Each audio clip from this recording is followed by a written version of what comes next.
Bismillahirrahmanirrahim. Assalamualaikum warahmatullahi wabarakatuh. Alhamdulillahi rabbil alamin. Wassalatu wassalamu ala asyrafil anbiya'i wal mursalin wa ala alihi wa ashabihi ajma'in. Rabbi syrah li sadri wa yassir li amri wahlul 'uqdatam min lisani yafqahu qawli. Subhanaka la ilma lana illa ma 'allamtana innaka antal alimul hakim. Amma ba'da. Bapak Ibu, adik-adik santri dimanapun berada, yang mudah-mudahan kita semuanya dirahmati oleh Allah Subhanahu wa Ta'ala.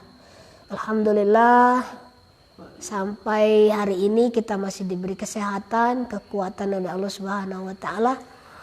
Dan mudah-mudahan semua ibadah kita di bulan Ramadan ini dikabulkan dan diterima oleh Allah Subhanahu wa Ta'ala. Dan mudah-mudahan nanti di akhir Ramadan kita menjadi pribadi yang lebih bertakwa lagi. Salawat dan salam kepada junjungan kita Nabi Muhammad sallallahu alaihi wasallam. Allahumma shalli ala sayyidina Muhammad wa ala ali sayyidina Muhammad. Mudah-mudahan kita nanti di hari kiamat nanti mendapatkan syafaat dari Rasulullah sallallahu alaihi wasallam. Amin ya rabbal alamin. Bapak Ibu, adik-adik yang dimuliakan oleh Allah Subhanahu wa Ta'ala, mari kita berkirim Al-Fatihah dulu, terutama untuk pengarang kitab Arba'in Nawawi. Kita kirimkan juga Fatihah untuk guru-guru kita, kiai-kiai kita, ulama-ulama kita, orang tua kita. La hadratin Nabil Mustafa sallallahu alaihi wasallam wa alihi wa azwajihi wa dzurriyyatihi wa khususan ila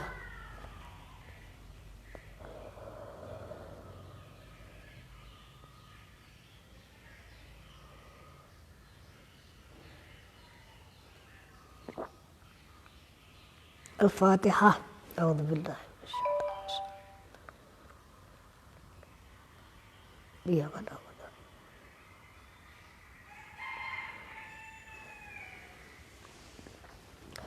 Bismillahirrahmanirrahim.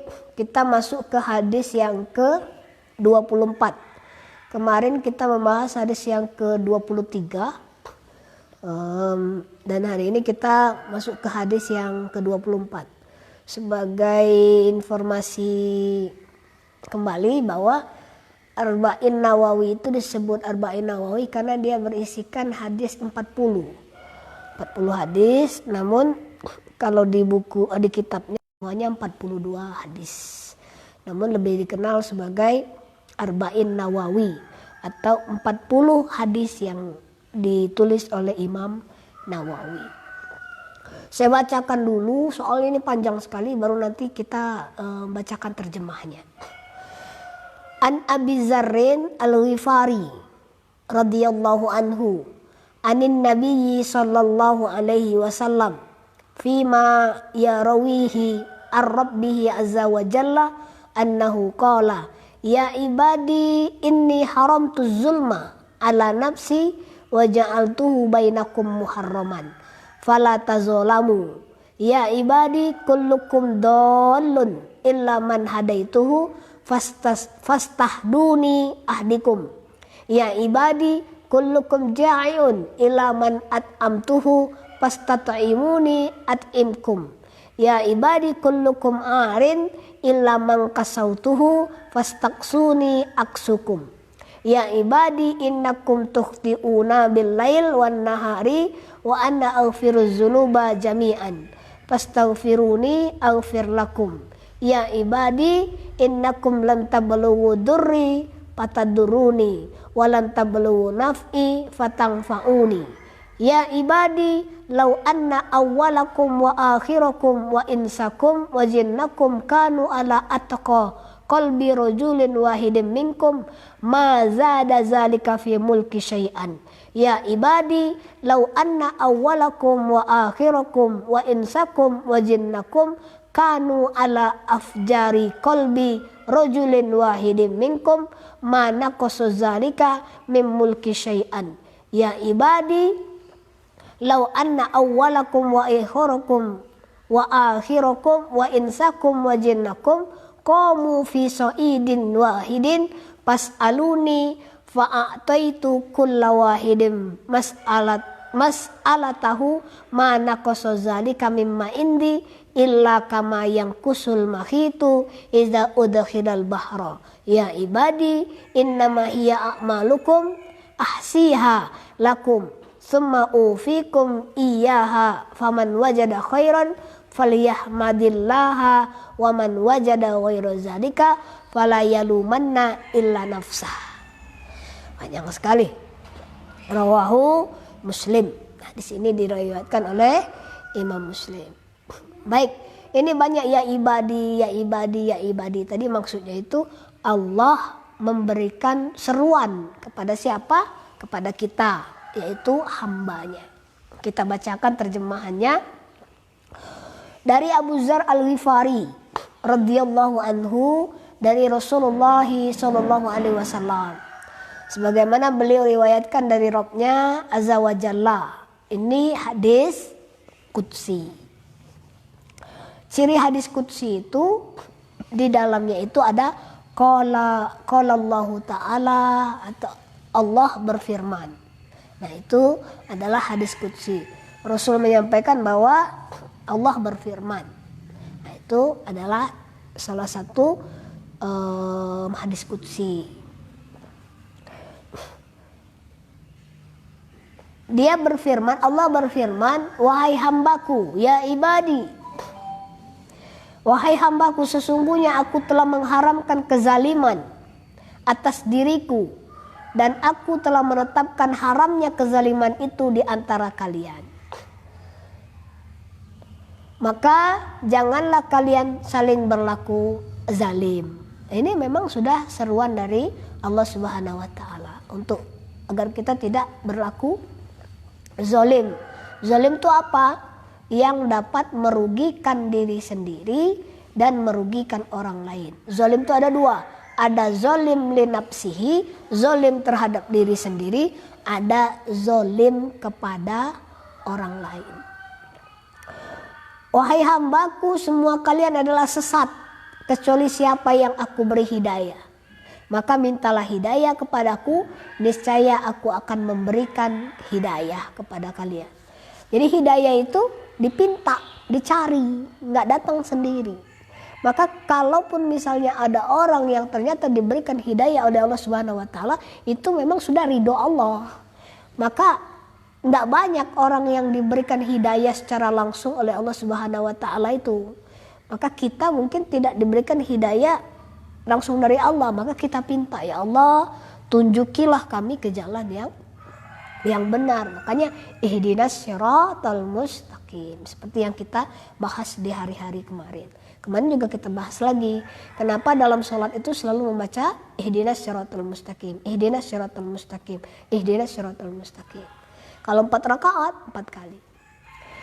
Sholat kalau tanpa baca surat lain tetap sah. Tapi sholat tidak baca Fatihah tidak sah. Karena salah satu rukun sholat adalah qiraatul Fatihah, membaca surat Al-Fatihah. Dan salah satu ayat di dalam surat Al-Fatihah itu apa? Ihdinas siratal mustaqim. Ini adalah bagian daripada usaha kita minta hidayah kepada Allah Subhanahu wa Ta'ala. Dan Allah juga sudah memberikan janji, mintalah hidayah kepadaku, maka aku akan memberikan hidayah kepadamu.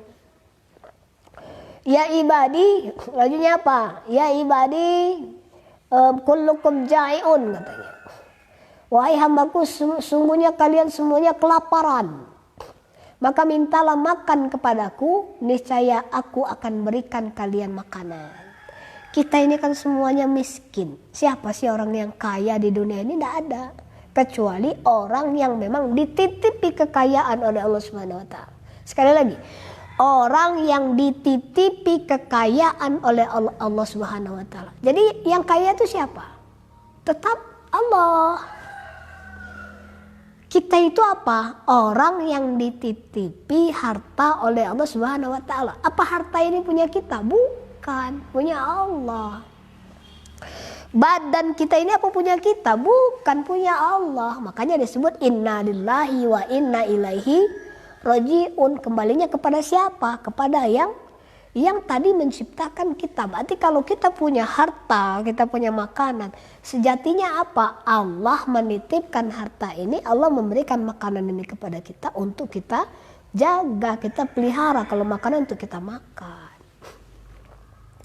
Maka sesungguhnya semua kita ini ya miskin, kita kelaparan. Tidak ada orang yang kaya. Yang ada adalah orang yang dititipi atau diberikan kekayaan oleh Allah, itu sudah sesuai keridhaan Allah Subhanahu wa taala, namanya ketetapan Allah. Maka apa sih yang kita sombongkan itu? Baru punya mobil aja udah nggak mau teman lagi dengan tetangga. Baru punya HP, apa itu? Yang sekarang itu yang harganya melangit itu. Punya iPad, punya Oppo yang harganya 14 juta, punya laptop yang harganya 20 juta. Itu seakan-akan dunia sudah milik dia. Padahal apa? Tidak ada sesuatu pun yang kita miliki ini kecuali itu adalah titipan Allah Subhanahu wa ta'ala. Mumpung lagi ingat, jadi orang biasanya kalau lagi punya sesuatu yang baru ya, itu kemana-mana itu dipegang terus. Punya HP baru, dipegang terus. Jadi seharian itu pegang HP terus.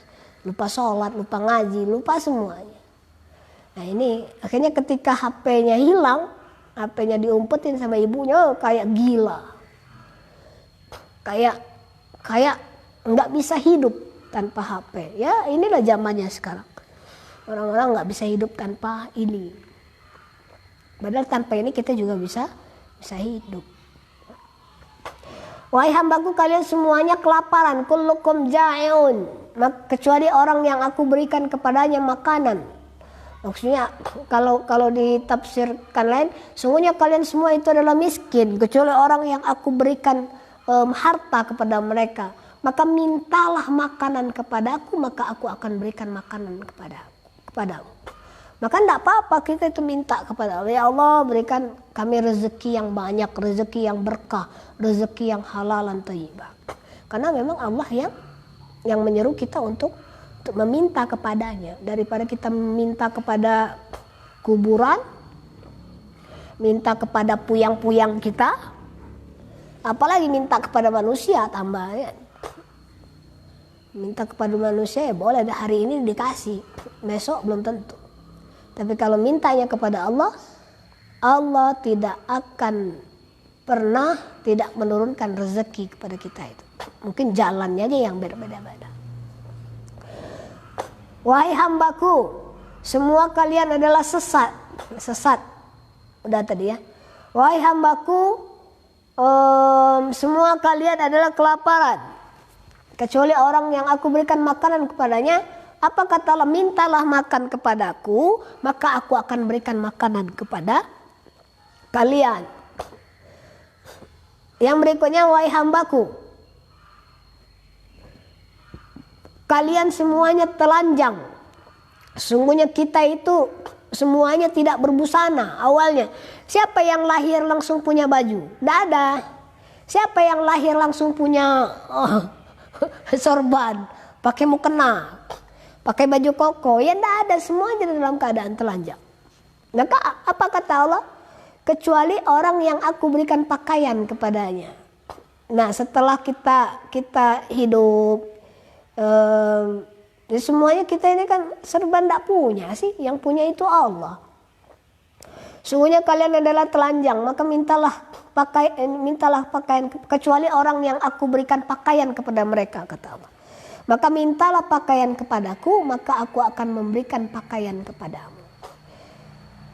Ini hadis betul-betul bahwa kita itu tidak ada tempat kecuali Allah, itulah yang kita pinta. Karena ini zaman dimana kita itu sangat berharap kepada selain Allah. Banyak orang-orang, ya mungkin hadis ini melampaui zamannya ya. Hadis ini dinyatakan berapa ribu tahun yang lalu. Namun bisa membaca keadaan kondisi saat ini, di mana semua orang sekarang bergantung bukan kepada Allah Subhanahu wa taala, malah bergantung kepada yang lainnya. Kalau bukan karena cincin ini, lah mati aku. Lain. Kalau bukan gelang ini, misalnya gelang. Kalau bukan gelang ini, wah, lah ini, lah mati bola kami tadi. Dia percaya sama apa yang dia yakini, bukan lagi kepada Allah. Berezeki nih anakku segini. Ya, saya mancing. Rezeki pancing ini, pukul sama kulo ngecap pancing ini, lebar ikan di tempat ini. Ais, gitulah kita itu. Jadi seakan-akan sudah tidak punya Tuhan lagi. Allah itu sudah nomor berapa? Padahal semuanya yang memberikan segalanya adalah Allah Subhanahu wa Ta'ala. Apa kata Allah? Sungguhnya kalian itu semuanya telanjang, kecuali orang yang aku berikan pakaian kepada mereka. Maka mintalah pakaian kepada Allah, maka Allah akan memberikan pakaian kepada kita. Yang berikutnya, wahai hambaku, apa katanya? Ya ibadi. Oh iya. Ya ibadi, wahai hambaku, kalian semuanya melakukan kesalahan pada malam hari dan siang hari. Kita itu nggak siang nggak malam, semuanya pasti punya khilaf, punya salah. Tapi apa kata Allah? Kalian itu melakukan kesalahan di malam hari, di siang hari. Dan aku, kata Allah, menyiapkan dan aku mengampuni dosa semuanya. Baik dosa di malam hari maupun di siang hari itu, Allah punya pengampunan kepada kita. Nah, apa perintahnya Allah kepada kita? Maka mintalah ampun kepadaku, niscaya aku akan mengampuni kalian. Nah, tugas kita itu adalah memohon istighfar. Kemarin kita berbicara tentang alhamdulillah, subhanallah dan lafaz alhamdulillah. Ada juga yang lafaz subhanallah dan alhamdulillah digandeng. Lafaz alhamdulillah saja itu bisa memenuhi timbangan, di mana seseorang yang tadinya sudah ditentukan oleh Allah masuk neraka, tapi karena dia itu malah bersyukur dengan apapun ketetapan Allah, dia ikhlas, asal itu ketetapan Allah saya ikhlas, malah yang tadinya gara-gara ini sudah ditetapkan masuk neraka malah berbalik masuk surga gara-gara dia menerima ketetapan Allah Subhanahu wa Ta'ala. Kalimat alhamdulillah itu maksudnya kita menerima semuanya yang Allah berikan kepada kita. Itu namanya alhamdulillah, bersyukur. Dapat duit syukur, banyak syukuri, sedikit syukuri. Ini enggak banyak enggak dikit, sama-sama tidak bersyukur. Pakaian baru alhamdulillah, pakaian lama di hari raya tahun ini ya tetap alhamdulillah. Karena semuanya itu bagian daripada rezeki atau karunia dari Allah Subhanahu wa Ta'ala. Apa kata Allah? Ya ibadi, sungguhnya kalian itu pada malam hari, siang hari melakukan dosa. Nah, aku mengampuni semua dosa.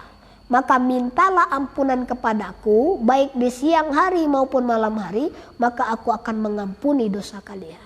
Maka kita itu kan dianjurkan untuk istighfar. Kapan istighfar kita? Sebelum malam dan ketika masuk pagi. Ini istighfar. Istighfar sebelum malam untuk apa? Untuk memohon ampun kesalahan kita selama di siang hari. Istighfar di pagi hari untuk apa?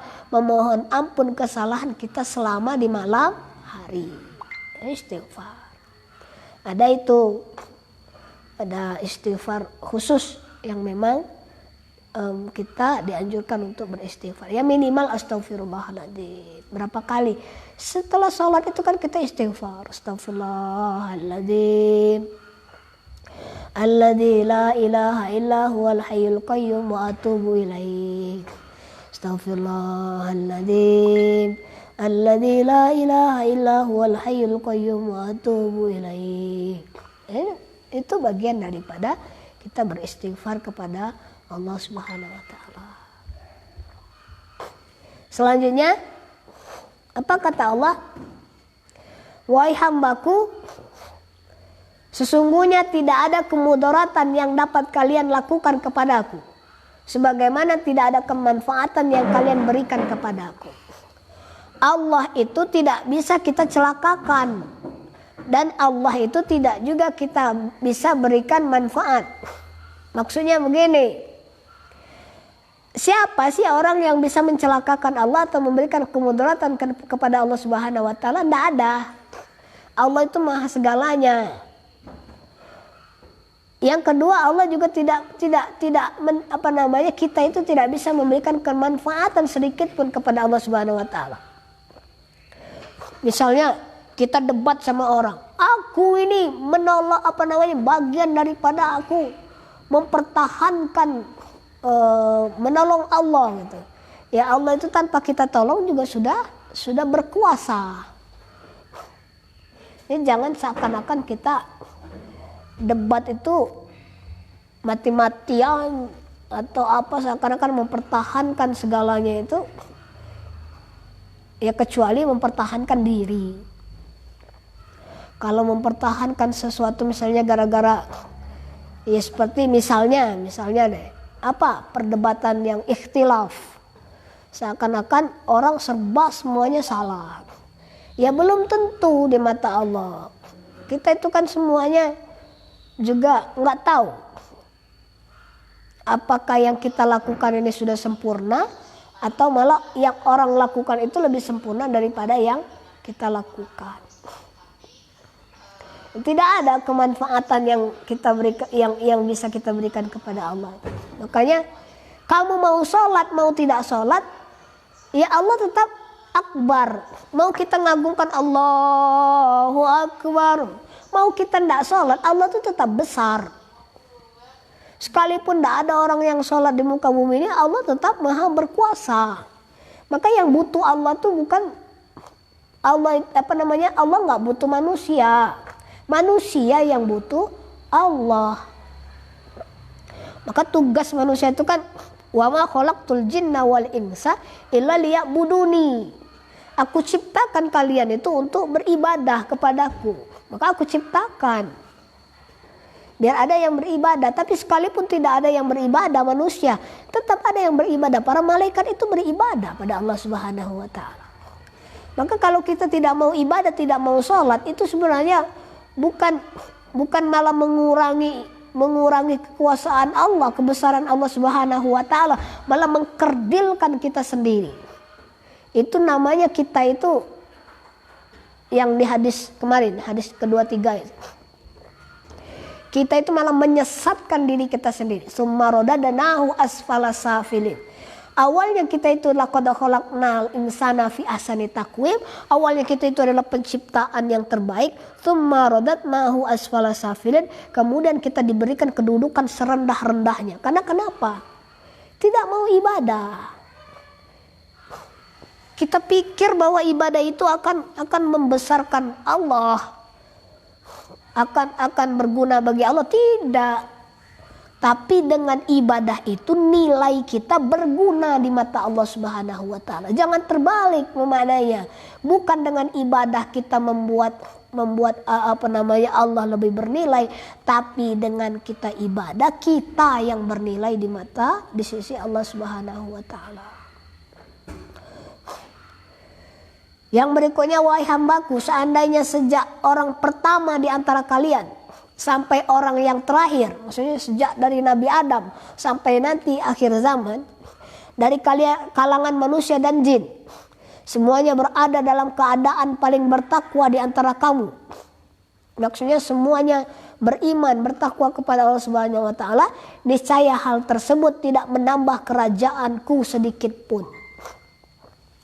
Andai kata seluruh manusia di muka bumi ini, seluruh jin di muka bumi ini, semuanya sudah bertakwa kepada Allah Subhanahu wa taala, itu juga tidak menambah kebesaran kerajaan Allah Subhanahu wa taala. Itu juga tidak menambah tidak bisa kita berikan, Karena semuanya orang sudah beriman pada Allah, bertakwa pada Allah. Yang makhluk selain kita juga beriman dan bertakwa kepada Allah. Kemudian itu akan menambahkan kemanfaatan pada Allah. Tidak sedikit pun. Malah akan menambah nilai kemanfaatan bagi siapa? Bagi kita sendiri. Wahai hambaku, yang selanjutnya, seandainya sejak orang pertama di antara kalian sampai orang terakhir, baik dari golongan manusia dan golongan jin di antara kalian, semuanya seperti orang yang durhaka di antara kalian. Maksudnya semuanya itu nggak sholat, semua itu tidak beriman, bahkan mungkin tidak menyembah Allah Subhanahu wa taala. Niscaya hal itu juga tidak mengurangi kerajaanku sedikit pun juga tidak pengaruh sama Allah. Maka betul lah kiranya bahwa yang butuh Allah itu adalah kita. Makhluk yang butuh pencipta itu, bukan pencipta butuh makhluk. Kita yang butuh Allah. Jin butuh Allah itu. Tumbuh-tumbuhan, binatang, semuanya itu kita itu yang butuh Allah, bukan Allah yang butuh kita. Wahai hambaku, seandainya sejak orang pertama di antara kalian, mulai dari Nabi Adam sampai nanti orang terakhir, semuanya berdiri di sebuah bukit, lalu kalian meminta kepadaku, lalu setiap orang yang meminta aku penuhi, niscaya hal itu tidak mengurangi sedikit pun apa yang ada pada diriku. Nah, kita lanjutkan. Lalu setiap orang yang meminta kepadaku, aku penuhi, niscaya hal itu tidak mengurangi apa yang ada padaku, kecuali bagaikan sebuah jarum yang dicelupkan di tengah lautan. Tahu jarum? Yang paling mungkin di dalam hadis ini maksudnya itu adalah sesuatu yang lebih kecil daripada yang lain. Kalau telunjuk dicelupkan kan agak besar. Ini jarum. Kita baris. Seluruh orang di muka bumi ini berbaris. Seluruh makhluk gaib juga berbaris. Dan semuanya minta pada Allah Subhanahu wa taala dan sudah dipenuhi. Saya minta pada Allah, ya Allah, saya minta ini, dipenuhi. Ada lagi yang lain minta lagi, kalian juga minta sama Allah, sudah dipenuhi semuanya, baik dari golongan kita maupun golongan makhluk lain. Itu tidak mengurangi sedikit pun daripada yang Allah miliki dari semua yang ada di muka bumi ini, di semesta ini. Beda kalau yang minta itu, kalau yang kita pinta itu adalah manusia. Misalnya kita berkumpul deh, rumah siapa yang paling kaya, dia nyatakan bahwa dia akan membagi hartanya pada kita. Kita berkumpul, sudah semuanya berbaris nih. Saya datang dikasih uang 100, ada lagi datang dikasih uang 100, 1 juta, ada satu orang 1 juta. Sampai yang terakhir datang juga dikasih 1 juta. Apakah hartanya tetap? Tidak, pasti berkurang. Apakah hartanya bertambah? Juga tidak, pasti berkurang. Beda dengan Allah Subhanahu wa taala. Apapun yang kita minta, seandainya seluruh umat manusia itu memohon pada Allah Subhanahu wa taala dan setiap yang bermohon itu dikabulkan oleh Allah Subhanahu wa taala, tidak mengurangi sedikit pun daripada apa yang Allah miliki semuanya. Alangkah kayanya Allah Subhanahu wa taala. Maka alangkah durhakanya kita, orang yang tidak pernah sholat dan tidak pernah mengangkat tangan kepada Allah Subhanahu wa taala, padahal kita begitu kecilnya, padahal kita sangat tidak memiliki apa-apa di sisi Allah Subhanahu wa taala. Maka penting, ini termasuk kajian yang dalam ini. Artinya terkadang kita biasa-biasa saja tidak sholat. Ya memang biasa-biasa saja, Allah juga tidak peduli.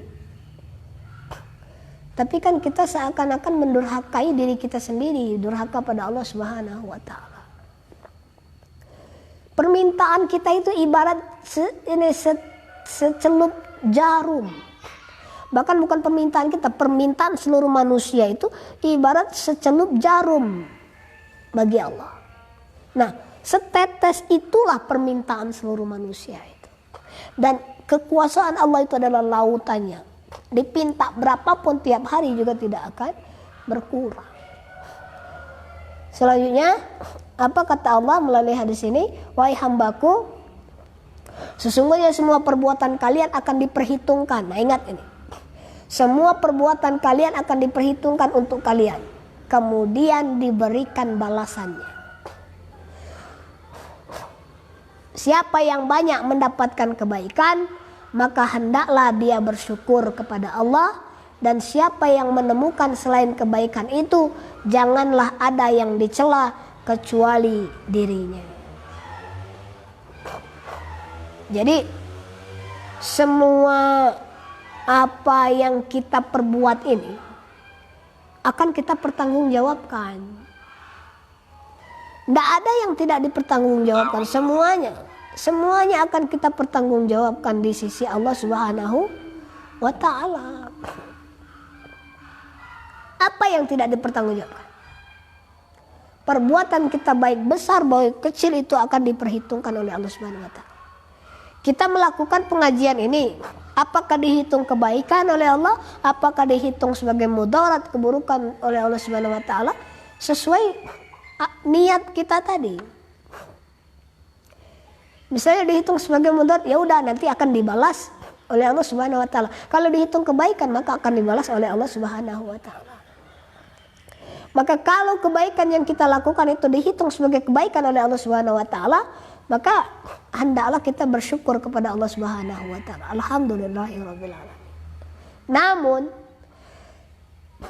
kalau kita tidak menemukan kebaikan daripada apa yang kita lakukan di dunia ini, maka itu juga bukan salah Allah, tapi itu adalah salah daripada diri kita sendiri.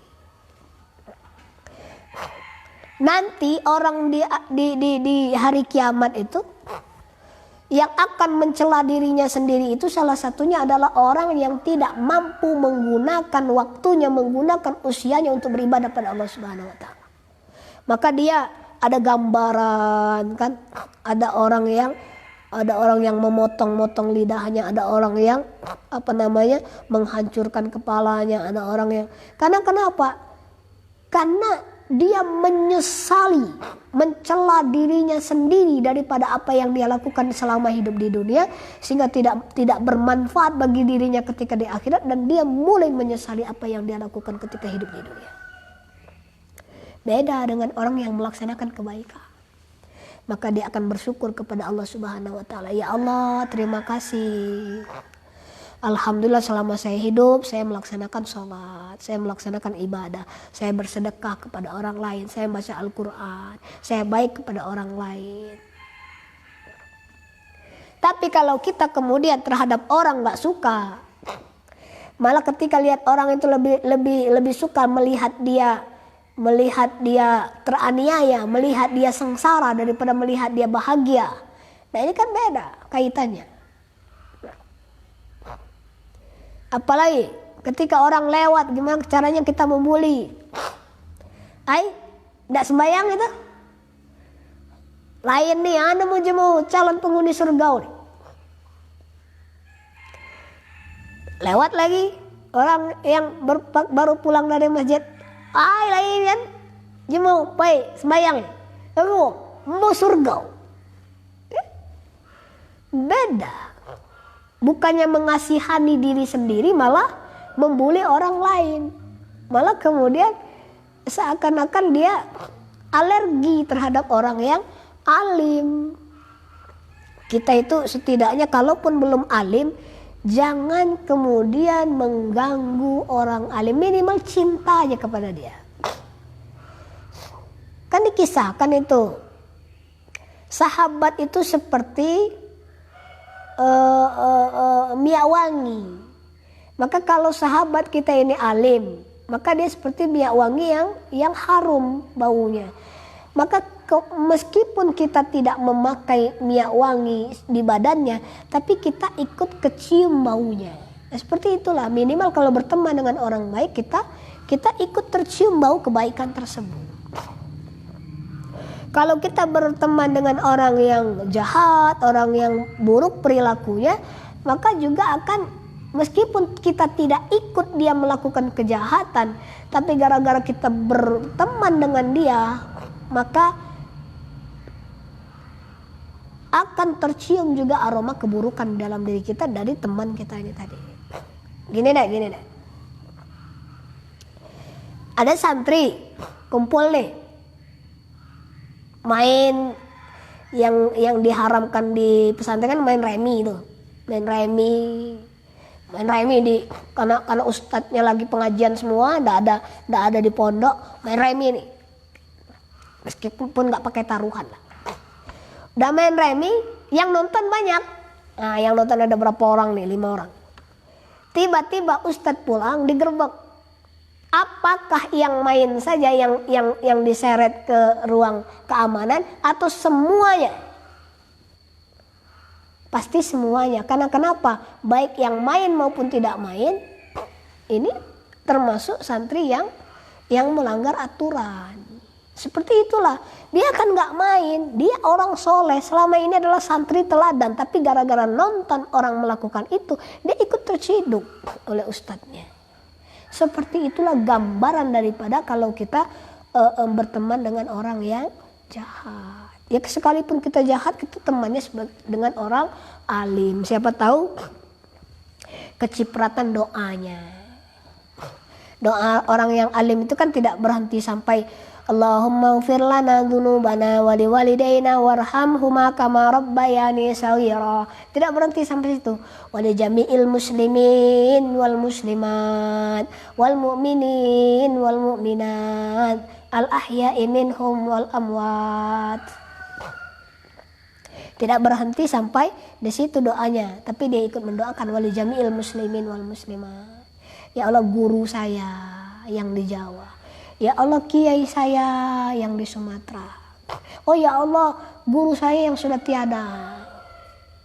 Ya Allah, teman saya yang sering minjemin saya duit. Oh ya Allah, teman saya yang sering ngutangi saya. Oh ya Allah, itu teman saya yang sering naktir saya. Ya Allah, juga doakan. Wali jami'il mu'minin wal mu'minat. Itu teman saya, Allah, belum apa namanya?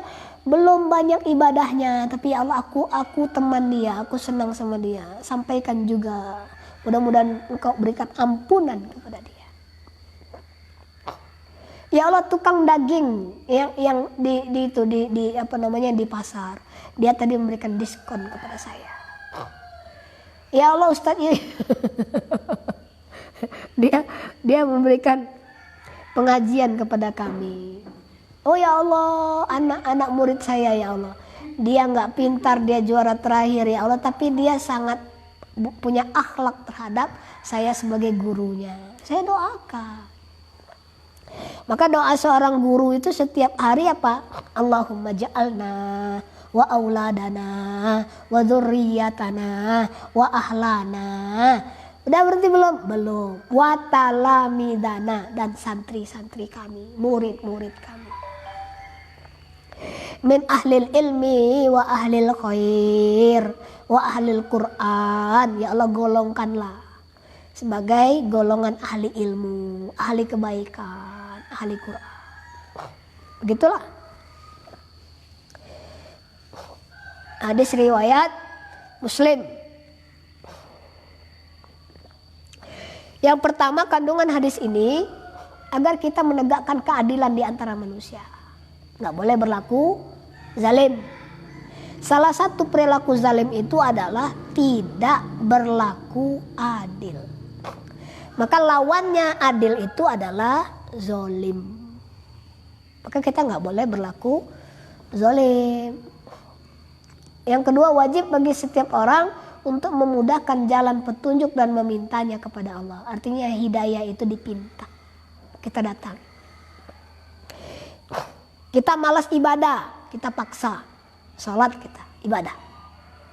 Kita malas puasa, kita paksa dulu, coba dulu sehari. Apa ada bapak ibu di sini atau adik-adik di sini yang belum pernah puasa Ramadan? Coba deh sehari, enak apa enggak? Ya mudah-mudahan enak, nanti berlanjut. Enak puasa ini, kata siapa enggak enak? Lapar udah biasa, setiap hari juga lapar. Yang ketiga, kandungannya semua orang itu, semua makhluk itu bergantung pada Allah Subhanahu wa taala. Jadi kita yang menggantungkan diri pada Allah Subhanahu wa taala. Jadi kalau nggak ada Allah, siapa yang bisa kita pinta? Baik itu urusan di dunia maupun urusan ketika nanti di akhirat. Yang keempat, pentingnya istighfar. Kalau kemarin kan pentingnya kita untuk mengucapkan subhanallah, pentingnya untuk mengucapkan alhamdulillah. Yang sekarang ada pentingnya istighfar. Istighfar itu adalah permohonan ampun kepada Allah Subhanahu wa taala. Allah itu Maha Pengampun. Sebanyak apapun dosa kita tetap Allah ampuni. Yang keenam, agar kita senantiasa bersyukur kepada Allah atas nikmat, taufik dan hidayah yang Allah berikan. Salah satunya nikmat, taufik dan hidayah itu adalah bisa mengikuti atau bisa melaksanakan puasa di bulan Ramadan ini.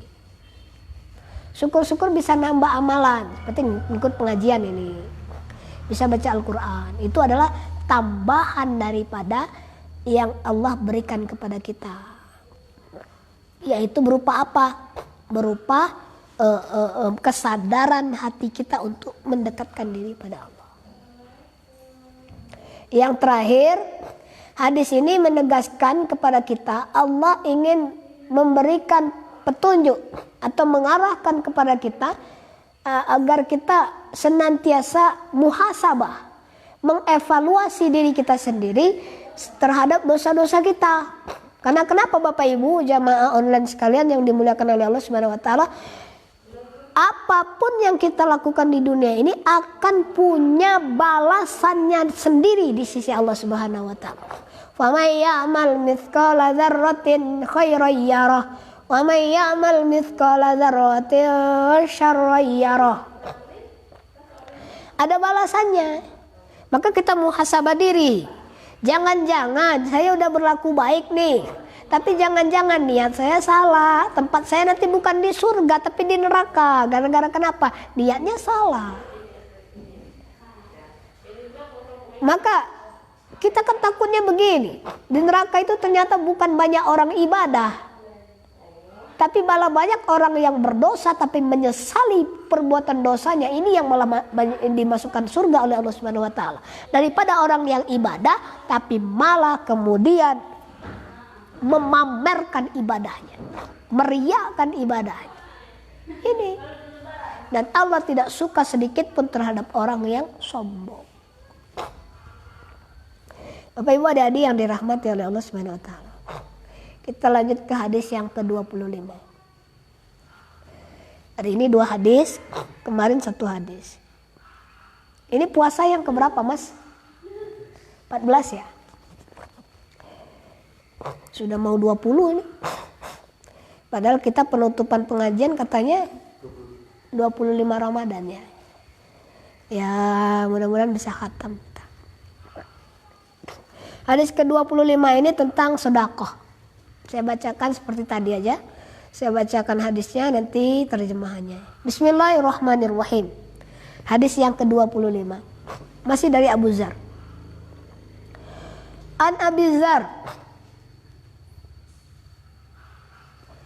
Abi Dzarin radhiyallahu anhu anna nasian. Maaf. An Abi Dzarin radhiyallahu anhu anna nasan, bukan nasian. Anna nasan min ashabi Rasulillahi sallallahu alaihi wasallam qalu lin Nabi sallallahu alaihi wasallam, ya Rasulullah, zahaba ahlud dusur bil ujuri yusalluna kama nusalli wa yasumuna kama nasumu wa tasaddaquna bifuduli amwalihim. Qala aw laisa qad ja'alallahu lakum ma yatasaddaqun inna lakum bikulli tasbihatin sadaqatan wa kulli takbiratin shadaqatan, wa kulli tahmidatin shadaqatan, wa kulli tahlilatin shadaqatan, wa amrin bil ma'rufi shadaqatan, wa nahyin an munkari shadaqatan, wa fi bud'i ahadikum shadaqatan. Qalu ya Rasulullah, ayati ahaduna syahwatahu wa yakuna lahu fiha ajrun? Qala ara'aitum law wada'aha fi haramin akana alaihi wizrun, fakadzalika iza wada'aha fil halal kana lahu ajrun. Ini hadis bagus sekali. Dipakai kultum bagus ini. Dipakai ceramah bagus di sini. Maknanya luar biasa. Di sini mengajarkan kita bahwa segala sesuatu kebaikan itu akan dihitung sebagai sedekah oleh Allah Subhanahu wa taala. Kita bacakan dari Abu Dzar, an Abi Dzar radhiyallahu anhu, dari Abi Dzar radhiyallahu anhu. Kalau kami ngaji dulu begitu. Ananasan, ada seorang sahabat, ada sejumlah orang dari golongan sahabat Rasulullah sallallahu alaihi wasallam. Kemudian mereka berkata, ya Rasulullah, wahai Rasul, zahaba ahlut dusur bil ujuri, orang-orang kaya telah pergi dengan membawa pahala yang banyak. Mereka nih kayaknya protes gitu kan. Enak nih kan orang kaya itu kan ya. Orang kaya tapi dia juga banyak ibadah. Berarti kan orang kaya itu sudah banyak bawa pahala. Ya wajar lah mereka kaya gitu kan. Mereka puasa, mereka sholat, mereka sedekah. Ya wajar orang kaya gitu kan ya. Ya sementara kami kami ini gimana ya Rasulullah? Kami tidak kaya, tapi kami puasa, kami sholat, kami melakukan. Tapi kan kami tidak seperti ibadahnya mereka yang kaya. Maka mereka bertanya kepada Rasulullah SAW. Ya Rasul, orang-orang kaya itu telah pergi dengan membawa pahala yang banyak. Mereka sholat, sebagaimana kami sholat. Iya, misalnya ada orang kaya sama orang miskin kan, sama-sama sholat kan. Gitu. Terus apalagi katanya? Mereka sholat sebagaimana kami sholat. Mereka puasa sebagaimana kami puasa. Mereka sedekah dengan kelebihan harta mereka. Sedang kami tidak bisa melakukannya. Kami nggak punya harta untuk kami bersedekah. Rasulullah Shallallahu Alaihi Wasallam bersabda. Mungkin Rasul juga ya senyum-senyum gitu menjawab pertanyaan. Iya ya. Beda ya. Ini orang miskin nih, ini orang kaya. Sama-sama puasa, sama-sama sholat, sama-sama sedekah. Tapi kan beda, ini orang kaya sedekah enteng, kecil gitu karena mereka punya harta. Sementara yang miskin mau apa mau disedekahkan gitu. Mau sedekah apa miskin gitu. Apa kata Rasulullah? Nah ini. Maka jangan pernah berkecil hati sebagai orang miskin. Saya tuh miskin. Termasuk orang yang tidak punya. Tapi mudah-mudahan nanti dikayakan oleh Allah Subhanahu wa taala. Siapa tahu. Saya itu termasuk orang yang miskin ilmu, makanya saya tetap belajar. Miskin harta, makanya saya tetap bekerja. Miskin akhlak, makanya saya terus berusaha untuk bisa punya akhlak yang karimah. Kita itu harusnya menjadi orang yang senantiasa doif di hadapan Allah Subhanahu wa taala. Apa kata Rasulullah Sallallahu Alaihi Wasallam? Rasul bersabda, bukankah Allah telah menjadikan kalian jalan untuk bersedekah? Sesungguhnya, nah ini dia. Sesungguhnya tasbih kalian adalah sedekah. Subhanallah, subhanallah, subhanallah, subhanallah. Itu dihitung sedekah oleh Allah Subhanahu wa taala. Maka perbanyaklah bertasbih. Setiap takbir adalah sedekah. Allahu akbar, Allahu akbar, Allahu akbar, Allahu akbar, Allahu akbar, Allahu akbar. Setiap tahmid adalah sedekah. Alhamdulillah, alhamdulillah, alhamdulillah, alhamdulillah. Setiap takbir adalah sedekah. Setiap tahlil adalah sedekah. La ilaha illallah. Makanya subhanallah walhamdulillah wala ilaha illallah huwallahu akbar. Lengkap komplit sudah. Subhanallah, alhamdulillah, wala ilaha illallah, Allahu akbar. 4 sudah. 4 sedekah yang kita lakukan. Makanya sampai satu zikir ini akan diberikan balasannya oleh Allah berupa pohon satu batang pohon di surga Allah Subhanahu wa taala. Maka ada orang yang kaget-kaget ketika di surga, dia bertanya, "Ya Allah, kebun siapa yang banyak ini?" Allah mengatakan, "Itu adalah kebunmu. Kapan saya menanamnya? Ketika engkau mengucapkan subhanallah walhamdulillah wala ilaha illallah Allahu akbar." Bapak Ibu yang dirahmati oleh Allah Subhanahu wa taala.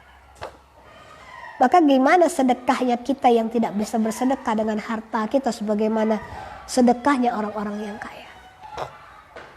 Barangkali di sini ada orang yang kaya, atau mungkin adik-adik orang tuanya adalah orang yang mampu.